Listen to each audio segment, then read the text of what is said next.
कारम अरहंताणम तहेव सेद्धाणम आयरेवज्जायाणम लोयम मिया सव्यसाहुणम। 24 तीर्थंकर भगवान की, तपोभूमि के मूल नायक विश्वप्रभु भगवान महावीर स्वामी की, गुरु गौतम स्वामी के, द्वादशांगमय जिनवाणी माता की, चारित्र चक्रवर्ती 20वीं सदी के प्रथमाचार्य श्री शांति सागर जी महाराज के, आचार्य गुरुवर श्री पुष्पदंत सागर जी महाराज की जय।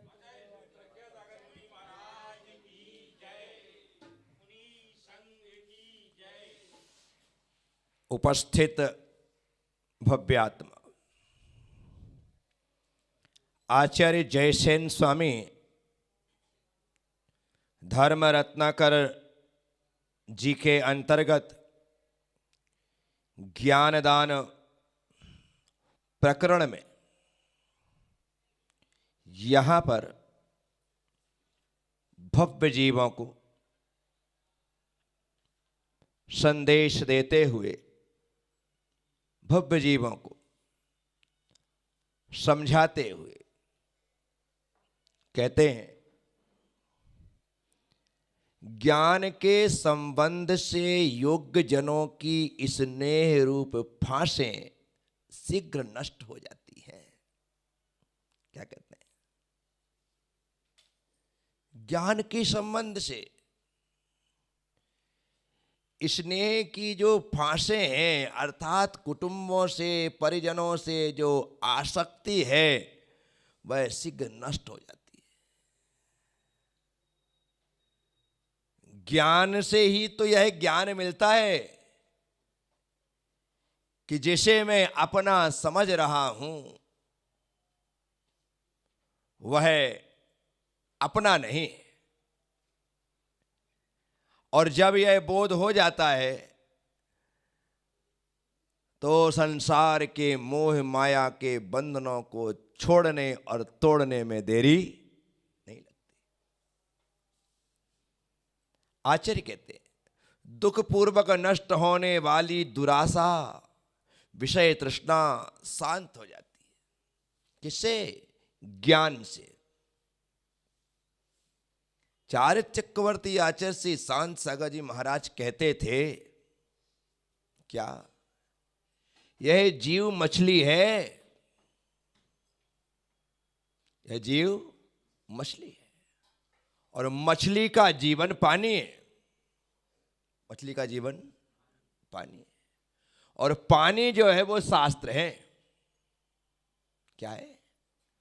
जो शास्त्र है वो समुद्र है, सरिता है, सागर है, और यह जीव मछली है।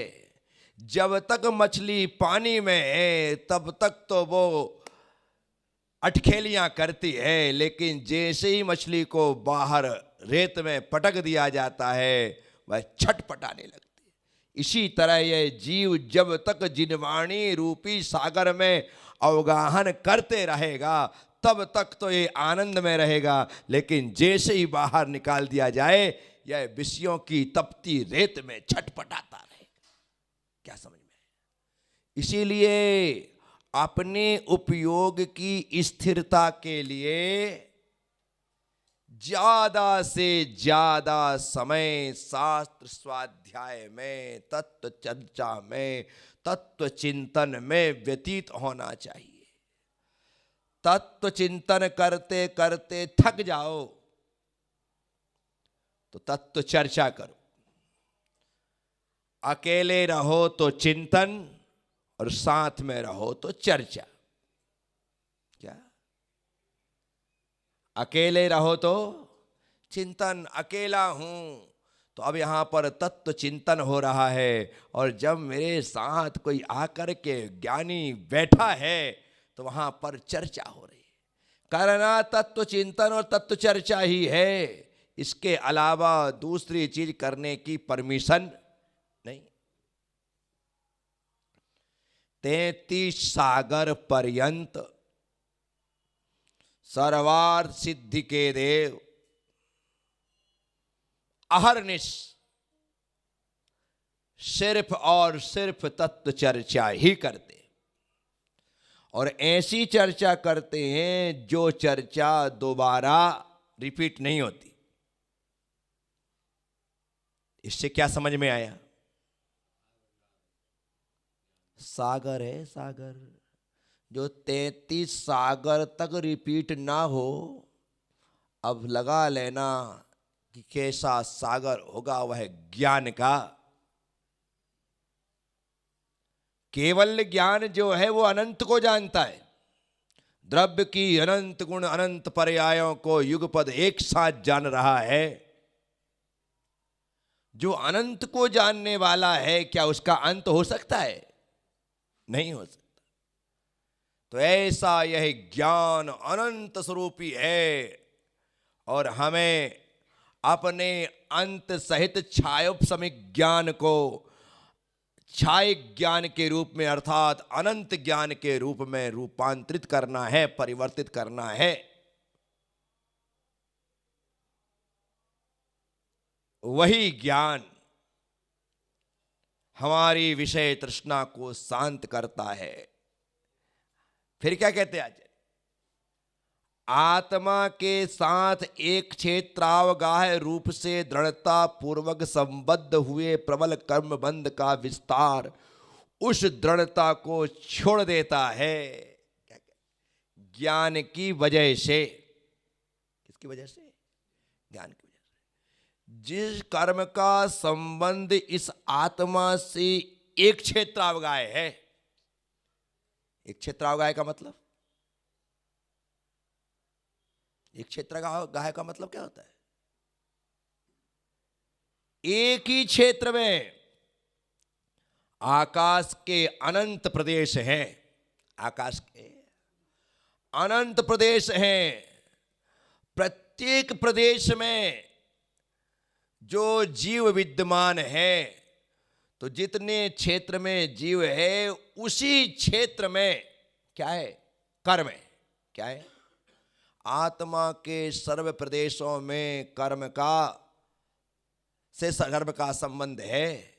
दूध में पानी मिलाया, दूध में पानी मिलाया तो पानी दूध के ऊपर ऊपर है, नीचे नीचे है, या बीच में है, दाएं है, बाएं है, या पूरे में है? पक्का? पानी दूध में मिलता है तो दूध के प्रत्येक प्रदेश में समाहित हो जाता है। इसलिए कर्म और आत्मा का संबंध दूध और पानी की तरह एक क्षेत्रावगाह है। ऐसा द्रव्य संग्रह जी में आचार्य नेमिचंद सिद्धांत चक्रवर्ती जी ने यह उदाहरण दिया है। आत्मा और कर्म का संबंध दूध पानी की तरह एक क्षेत्रावगाह। यहां पर कह रहे हैं तो जो कर्म और आत्मा अनादि काल से एक क्षेत्रावगाही हैं, ज्ञान उस कर्म और आत्मा को भी पृथक कर देता है, अलग कर देता है। इसलिए ज्ञान के लिए हमारे यहां पर एक नाम है, एक संज्ञा है, जिसे कहते हैं भेद विज्ञान। क्या कहते हैं? क्या नाम है?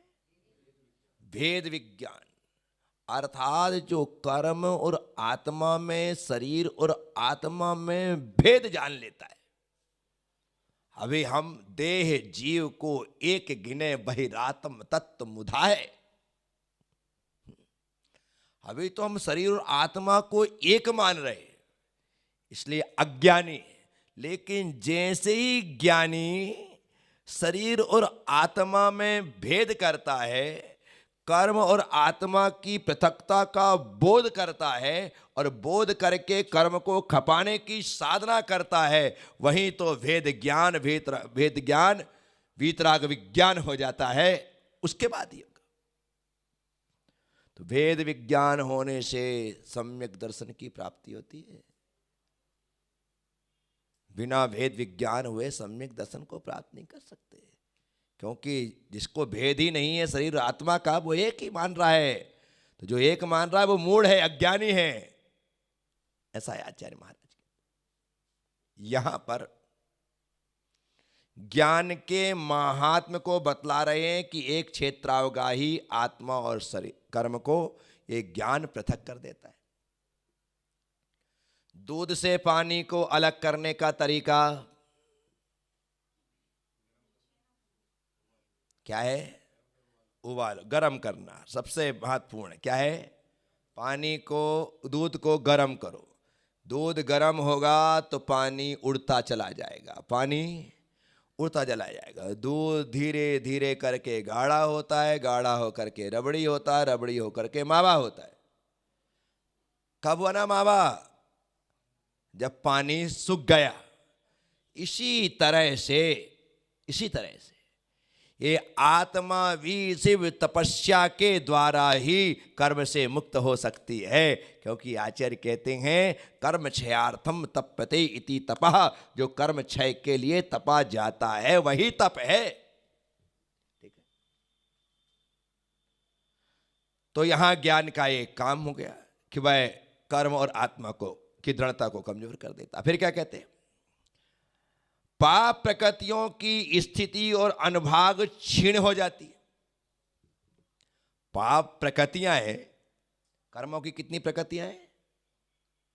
कितनी? 148। 148 प्रकृतियों में पुण्य प्रकृति कितनी है, पाप प्रकृति कितनी है? पुण्य प्रकृति कितनी है, पाप प्रकृति कितनी है? कर्म की प्रकृतियां 148, पुण्य की 100, पाप की 48। पाप की 100 और पुण्य की 68।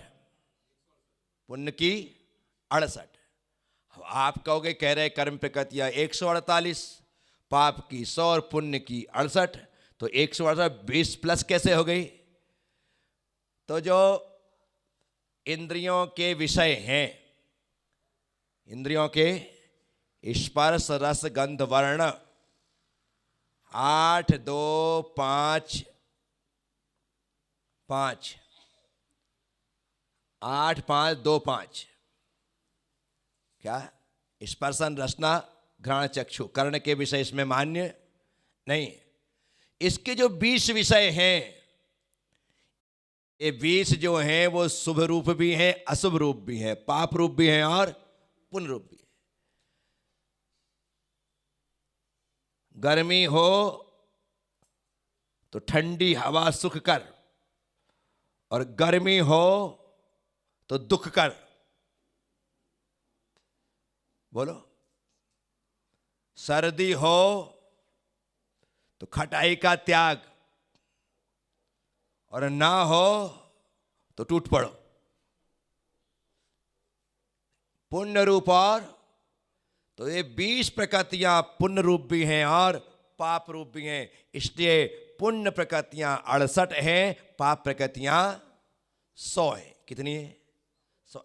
यहां पर कह रहे हैं पाप प्रकृतियों की स्थिति और अनुभाग भी क्षीण हो जाती है।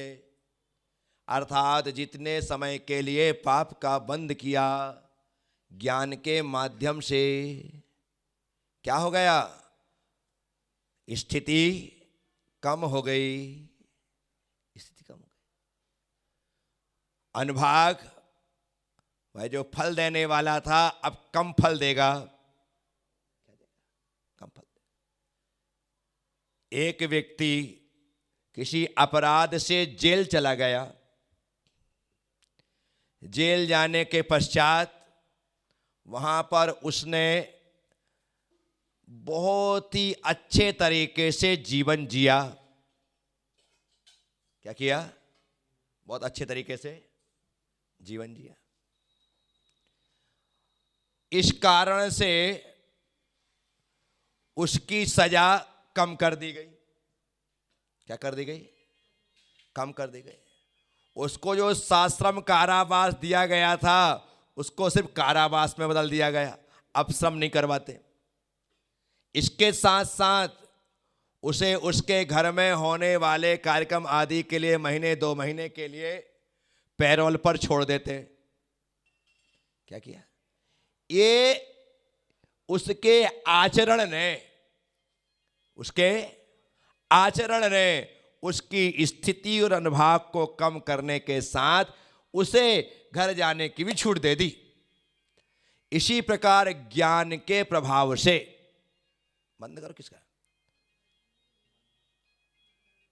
ज्ञान के प्रभाव से पाप प्रकृतियां की स्थिति और अनुभाग क्षीण हो जाती, कम हो जाती। फिर क्या कहते हैं, उससे पाप जनक पदार्थों के संबंध नष्ट हो जाते। क्या कह दिया, ज्ञान है तो आप पाप से दूर होगे, पाप से डरोगे। ज्ञान नहीं है तो पाप से डर नहीं।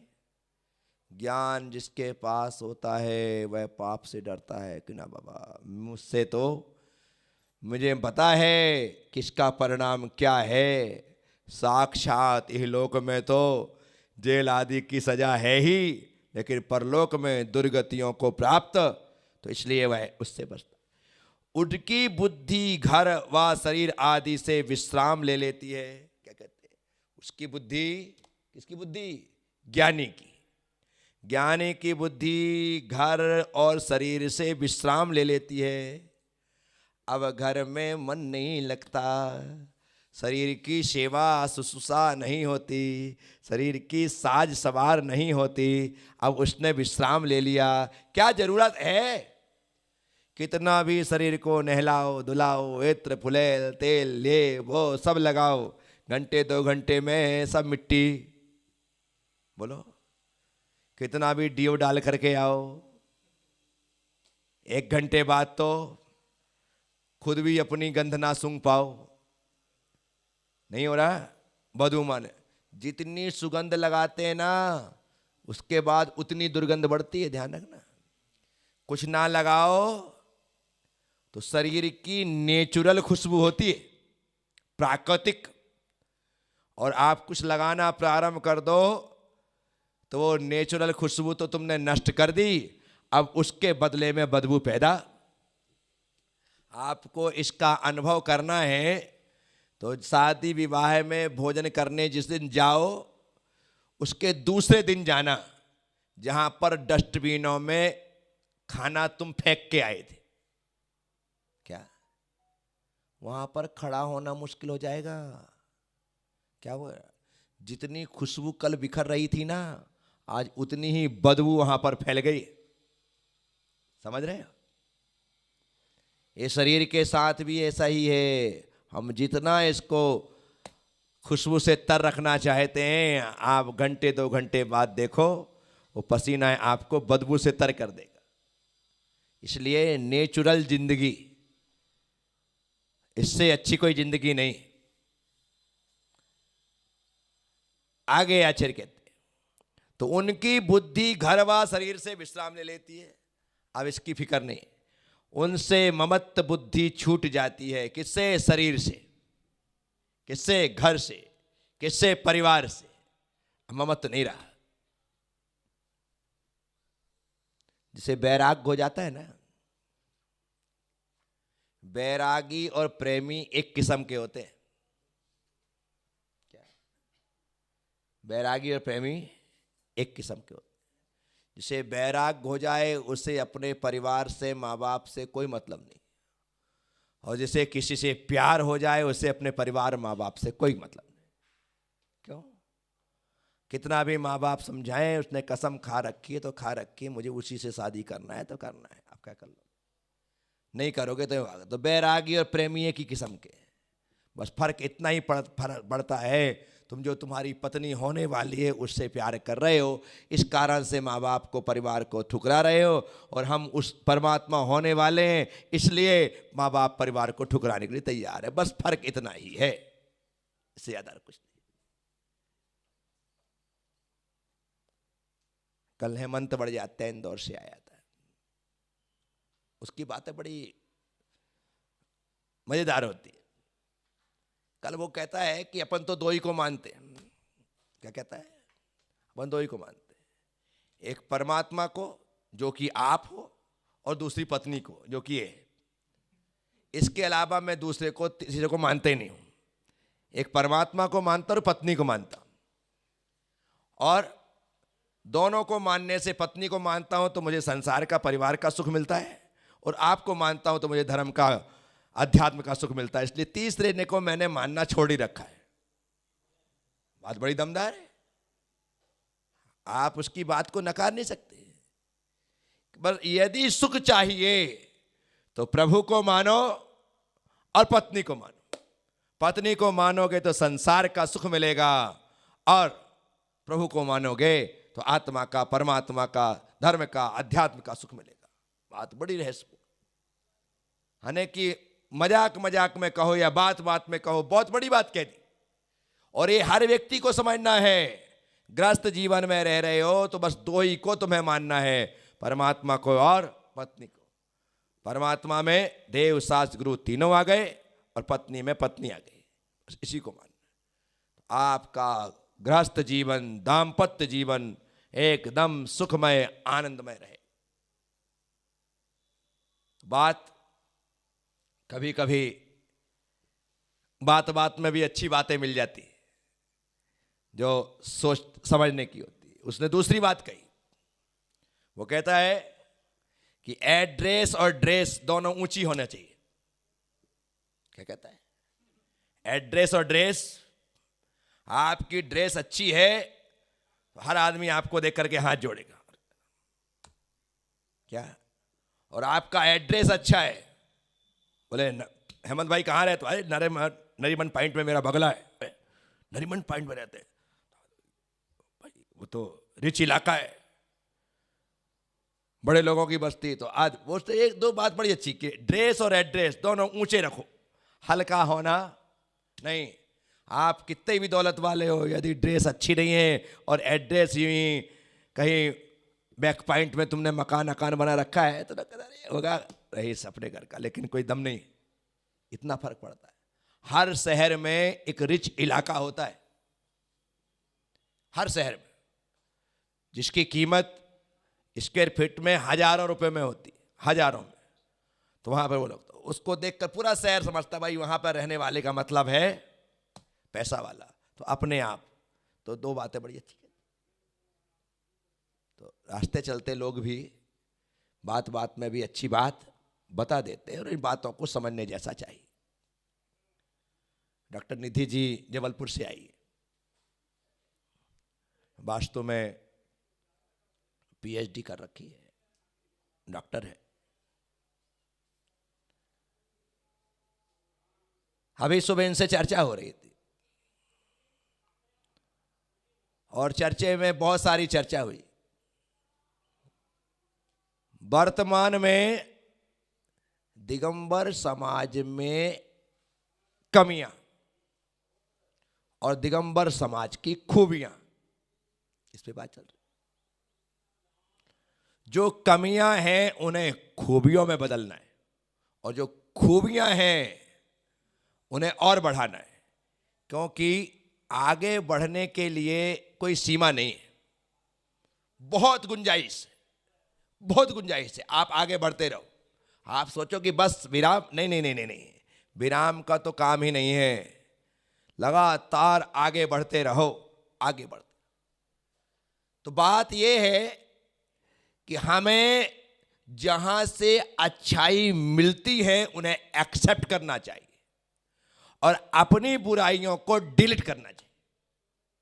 उससे क्या होगा? हमारी बुराइयां डिलीट हो, अच्छाइयां एक्सेप्ट हो, तो हमारा जीवन, हमारा परिवार, हमारा समाज खूबसूरत हो जाएगा। आज जरूरत यही है, लेकिन ये मन अधोगामी, मन बुराइयों को जल्दी एक्सेप्ट करता है, बुराइयों को जल्दी एक्सेप्ट करता है। किसी की आप कमी देख लो तो उसे ही भाई वो भी तो करते, और उसकी कमी को अपने जीवन में ले आता है। बात यहां पर इतनी ही है, खुद के जीवन को खूबसूरत बनाने के लिए कि खुद की बुराई डिलीट करना है और दूसरों की अच्छाई को एक्सेप्ट करना है। बस तुम्हारा जीवन परफेक्ट हो जाएगा। समझ रहे? ऐसा तो हमें करना ही पड़ेगा।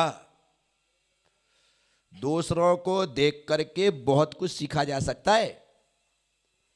जब कोई गिरता है ना तो लोग उसे देख करके हंसते। क्या करते? हंसते। किसी को गिरते हुए देख करके हंसो मत, अपितु स्वयं संभल करके चलो। क्या कि जब वो गिर सकता है तो पॉसिबल है कि मैं भी गिर सकता हूं। तो गिरते हुए व्यक्ति को देख करके हंसना नहीं है, अपितु स्वयं के पैरों को मजबूती के साथ जमा करके चलना है। पहली बात। दूसरी बात, मानवता तुम्हारे भीतर, इंसानियत तुम्हारे भीतर है तो जो गिरा है उस पर हंसना नहीं है, अपितु अपने हाथों का सहारा देकर उसे खड़ा करना है। ये किया तो तुम्हारी इंसानियत भी जीवित है और तुमने एक सीख ले ली कि जो गलती इसने की है वो गलती मुझे नहीं कर। गलती करने वाले भी शिक्षा देते हैं। किसकी? गलती ना करने की। नीति सूत्र है, याचको नेव याचन्ते बोधयन्ते ग्रहे ग्रहे। जो भिखारी है वो हमारे द्वार पर आकर के भिक्षा नहीं मांगता है, तो बोले क्या करता है? बोधयन्ते ग्रहे ग्रहे। वो घर घर जाकर के बोध देता है, शिक्षा देता है। कौन सी शिक्षा देता है? कौन सी शिक्षा देता है? वो कहता है पिछले जन्म में मेरे पास बहुत था, मैंने नहीं दिया तो आज हाथ में कटोरा आ गया। आज तुम्हारे पास बहुत है, नहीं दोगे तो ये कटोरा तुम्हारा इंतजार कर रहा है। याचको नेव याचन्ते बोधयन्ते ग्रहे ग्रहे। याचक याचना नहीं करता है, घर घर जाकर के बोध देता है। तो जो गिरने वाले लोग हैं वो हमें शिक्षा दे रहे हैं संभल करके चलने की। क्या शिक्षा दे रहे हैं? जब भी कोई घटना सुनो किसी के बारे में तो बैठ कर उसकी बुराई मत करो, अपितु अपने आप को संभाल लो कि भाई आज जिस पर हमें विश्वास नहीं था वो ऐसा हो सकता है, तो संभव है कल ऐसा मेरे साथ भी हो जाए। सीता ने झरोखे से उन भाई बहन को जो क्षुल्लक क्षुल्लिका बन गए थे जाते हुए देखा और मन में ही सोचा कि कैसा जमाना आ गया। घर छोड़ देते हैं लेकिन साथ नहीं छूटता। क्या बोला? घर छोड़ देते लेकिन साथ, और जब साथ नहीं छोड़ना था तो घर क्यों छोड़ा? ऐसा मन में दुष्विचार पैदा हो गया। उसका परिणाम क्या मिला? निर्दोष सीता बदनाम हो गई, अपयश फैल गया। निर्दोष थी, 100% निर्दोष थी, लेकिन अपयश फैल गया। जब हम किसी के बारे में गलत सोचते हैं तो वह कर्म तत्क्षण बंध जाता है और वह एक दिन उदय में आता है कि ले बेटा, कल तो उसको कह रहा था ना, आज सारी दुनिया तुझे कहेगी। क्या करोगे फिर? अपना सा मुंह लटका करके घूमोगे, इज्जत सब खत्म हो जाएगी। इसलिए कभी किसी के लिए गलत सोचने की जरूरत, वो जैसा है वो अपना कर्म भोगेगा, तुम क्यों कर्म बांध रहे हो? लेकिन हम हैं कि इतने जल्दी किसी भी बात का निर्णय कर लेते हैं और अपनी तरफ से मिर्च मसाला मिला करके बात का बतंगड़ बना करके परोस देते। गलत है। यहां पर आचार्य महाराज कह रहे हैं तो जो चीज हमें एक्सेप्ट करना है उसे एक्सेप्ट करना है, जो डिलीट करना है उसे।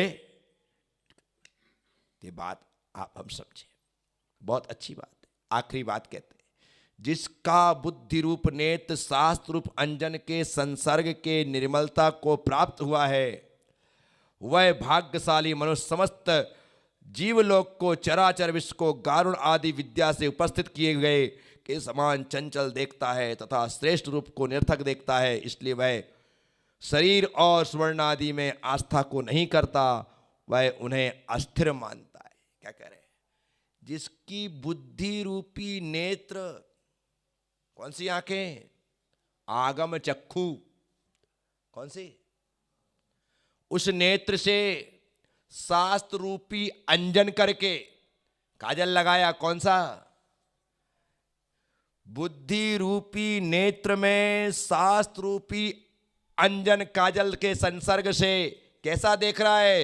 एकदम संसार को निर्मल देख रहा है। वह भाग्यशाली मनुष्य ये सारे संसार को अस्थिर जानता है। कैसा जान रहा है? संसार में कुछ स्थिर नहीं है, सब क्षणभंगुर है, कुछ शाश्वत नहीं है, सब नश्वर है, ऐसा जान ली। अभी हम तो यही मानते हैं कि सामने वाला मर रहा है, मैं तो अमर हूं, ऐसा भ्रम हमने पाल रखा है। जबकि जिसने आगम रूपी नेत्र में शास्त्र रूपी अंजन लगा करके अपनी दृष्टि को निर्मल कर लिया है, वह अपनी आंखों से संसार को अस्थिर जान लेता है, अस्थिर समझ लेता है। तब तक कुछ थोड़ी होने वाला। ये वैराग्य ऐसे थोड़ी हो जाता है। मैं तुमसे कहता रहूं कि पैरंजल दीक्षा ले ले, पैरंजल ब्रह्मचारी बन जा, पैरंजल संघ में आ जाए, ऐसे थोड़ी आने वाले। इतना सरल सहज होता तो फिर कहना ही क्या था? तुम्हारा तो अभी बचपना है, तुम तो अभी इस उम्र में पहुंच रहे हो। जिन लोगों को घर में कोई काम धाम नहीं है, एकदम निठल्ले, बहुएं बेटियां सब लगती कि हे भगवान, वे लोग भी नहीं छोड़ना चाहते। भाई ये संसार यूं ही नहीं छूटता है, इसकी पकड़ बड़ी गहरी है, बड़ी मजबूत है। इतनी मजबूत है कि वह हमें बाहर नहीं निकलने देता है। तो यहां पर इन दो गाथाओं के माध्यम से हमने ज्ञान के महात्म को समझा है। और ज्ञान का महात्म यदि आपको समझ में आ गया है तो आप यह मान करके चलिए कि हमारा रास्ता अब सिर्फ ज्ञानाराधना का रास्ता हो और हम इसी में अपना शेष जीवन किताबी कीड़े बन करके व्यतीत कर दें। कैसे? विद्या व्यसनी बन करके व्यतीत कर दें। विद्या का व्यसन होना चाहिए। एक बार में कोई ग्रंथ समझ में थोड़ी आता है। निधि जी अभी आप बोल रहे थे, मैंने भूबलय ग्रंथ को पहले 2 महीने 3 महीने पढ़ा, उसके बाद दूसरी बार में नोट्स तैयार किए, फिर तीसरी बार। तो बार बार पढ़ो तब समझ में आता है। कुएं में बाल्टी डालो ना तो सीधे जाके भर नहीं जाती है, बाहर टकराती है, फिर उसको उछालो, फिर गाओ, फिर आड़ा करो, तब जा करके बढ़ती है और बाहर बाहर आते आते आधी रह जाती है। बोलो हाँ। और तुम सोचते हो एक बार पढ़ करके हम ज्ञानी हो जाएंगे। एक बार पढ़ करके कुछ नहीं होता, बार बार। इसलिए हमारे यहां पर स्वाध्याय के चौथे भेद का नाम अनुप्रेक्षा है। क्या नाम है? अनुप्रेक्षा। और अनुप्रेक्षा का मतलब है दोहराना। पहली बार में तो सिर्फ विषय समझ में आता है, दूसरी बार में ढंग से अंडरलाइन होती है, तीसरी बार में नोट्स बाहर निकल करके आते हैं, चौथी बार में खुद का चिंतन होता है, पांचवी बार में लिखा जाता है, छठवीं बार में फेयर होता है, सब जाके सातवीं बार में प्रिंटिंग होती है। आप सोचो कि पहली बार में जो लिख दिया बस वही छप जाए, फिर तो कहीं का ईंट कहीं का रोड़ा, भानुमति ने कुनबा जोड़ा, यही होगा। वो काम का नहीं। तो इसके लिए हमें संपूर्ण जीवन समर्पित करना पड़ता है, तब जाकर के ज्ञान प्राप्त होता है। तुम सोचो कि आधा घंटे सुन लो उसमें ज्ञानी हो जाएंगे, यहां पर ज्ञानी नहीं बनोगे आप, यहां पर सिर्फ पिपासु बनोगे। क्या बनोगे? मैं सिर्फ प्यास पैदा कर सकता हूं, पानी तो तुमको ही ढूंढना है। क्या? प्रवचन का काम सिर्फ प्यास पैदा करना है कि तुम्हारी प्यास इतनी गहरी हो जाए कि तुम पानी पानी कह के छटपटाने लगो और अपने आप फिर ढूंढो क्योंकि जितने भी कुएं खोदे गए हैं ना, प्यासों ने खोदे। किसने खोदे? जिन्हें प्यास थी उन्होंने खोदे। प्यासा आदमी ही पानी के लिए प्रयास करता है और उसे पानी मिलता है। तो इसी प्रकार से जब भीतर से ज्ञान की जिज्ञासा हो जाए, तब हमारे द्वारा ज्ञान के लिए प्रयास और पुरुषार्थ होगा, तब ज्ञान की प्राप्ति होगी। तो आपने सुना, अनुग्रहित हूं, थोड़ी सी बात हमने की। ओम नमः। सबसे क्षमा, सबको क्षमा। जय गुरुदेव। जय